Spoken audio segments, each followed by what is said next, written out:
Hello, denim heads. This is David with the Sons of Selvedge podcast with the 5x1 review, where I tell you 5 things you want to know about one rugged good. And today I'm looking at the Mexican Tuxedo Western jacket from Kapital with the K. And you probably know of this as the bones or skeleton jacket. All right, so point number 1 I want to cover is the way in which the skeleton's actually made on this jacket. So this is not a patch that's like sewn onto the garment after it's manufactured. Rather, it's actually woven directly into the garment. They say it's crocheted. And so why that's relevant is, someone actually sat down with a machine and sewed each of these bone pieces onto the denim panels. And that necessarily means it's going to cost a bit more than it might have done if they had like sewn a patch onto the garment after it was already made. So this is a very expensive piece. In the US, it averages probably around $900 US. Obviously, you don't necessarily pay that much. You can find it cheaper, which I'll get into in a minute. But I think you're paying partly for the Kapital name, but also you're paying for the fact that like someone sat down with a machine or maybe by hand, I'm not sure, and sewed or crocheted each of these bones onto the jacket. All right, so point number 2 I want to talk about is also related to the skeleton, and that's things you have to keep in mind when you wear this jacket. So a lot of jackets, you wear them in the office, you got your elbows on the table while you're typing on your laptop. Well, that's going to wear away at the skeletons that are crocheted onto the elbows potentially. Or when you're out in public, maybe you're leaning against a metal fence that might be like a cordon steel, things that like might not be a big deal for a cheap garment, but when you're wearing this jacket where everything's crocheted and kind of meticulously sewn onto the garment, the last thing you want is to damage that artwork. So I find that I'm really particular about when I wear this jacket.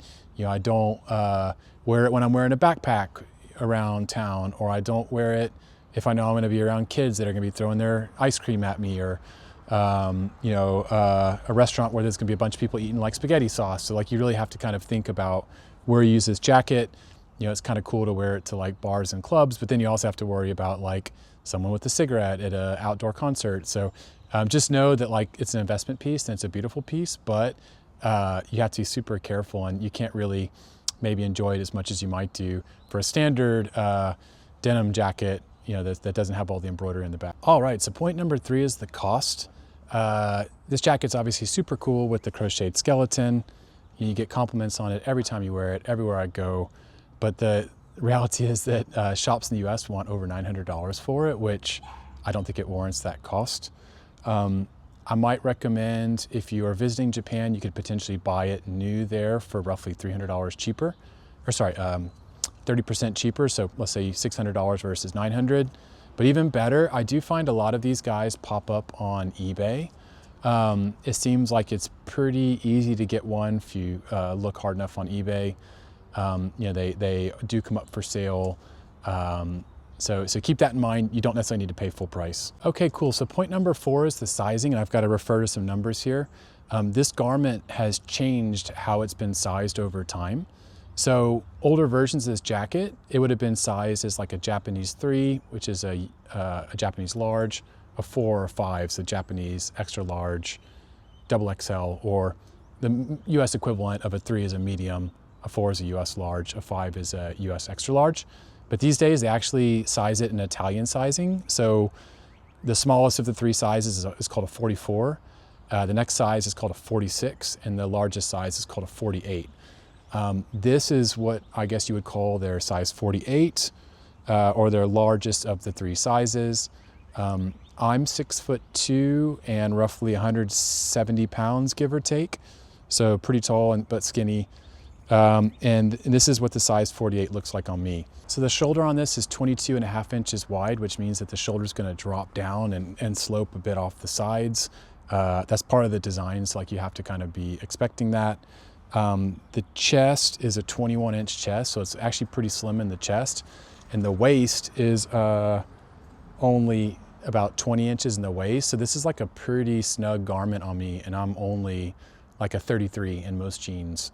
Also, the sleeves are 26.75 inches, so almost 27 inches. So like, it's great if you got giant long arms like me, but if you if you don't know that's going to be the case, you might be surprised to see how far down the jacket will drape on you. So it's a great jacket if you're tall and you're slim, and you don't mind that kind of oversized look, drapey look. But if you want like a broad jacket in the torso, or you want tight shoulders and cropped arms, this is not the right jacket to go for. So point number 5 I'll cover is the fabric. So Kapital owns their own denim factory. So like, this is their own proprietary denim they've developed for themselves. It's a super soft handle, really, really soft, non-starchy, non-crunchy denim. It really feels nice and comfortable from day one. It's 11.5 ounce denim, and it's a red cast. So when you're looking at the denim, it's got a little bit of like a reddish tint to it, almost kind of like purple, versus like some indigo looks like just really blue, and some indigo can even look a bit greenish. So this is a red cast, it's slightly red. All of the trims on it are Kapital branded, so they use their own hardware. But weirdly, they actually don't use actual buttons on the back. Instead, they use kind of like urea plastic buttons. I'm guessing that's because they don't actually expect anyone to cinch down the waist, because it's already quite slim even on me. But everywhere else, you know, you do get that Kapital branding of like the buttons and, you know, the little Kapital logo here on the chest pocket. So like, if that matters to you, that is there. And it might also help this differentiate a little bit from the garment it's based upon, which is the Lee 101 Rider jacket. This is definitely like a Lee Rider with Kapital's fingerprint applied to it.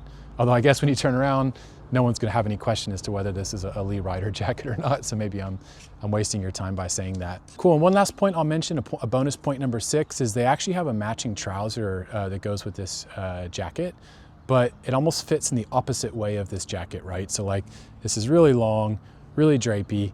The trousers are like way too short. So for example, I looked at a 32 waist, a 34 waist, and even like the 34 waist jean, which would be a bit big on me, only has a 30.7 inch or like essentially a 31 inch inseam. So like, essentially that jean is either intended to be worn super cropped, or it's just not meant for tall people, which I think is kind of like a contradiction to the sleeves on this guy, which are like really long. So it's, unfortunately, I don't think I could ever buy that jean, because it's like gonna be really short on me with this really long jacket. So I'm just having to kind of accept that I'm only gonna wear this jacket. But that said, like, it's a statement piece.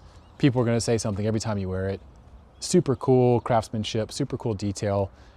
If you can get it for a steal, like secondhand, definitely recommend this jacket. I would never pay full price for it. So this is the Kapital Mexican Tuxedo Western jacket. As always, please like this video and subscribe to our podcast. Thank you.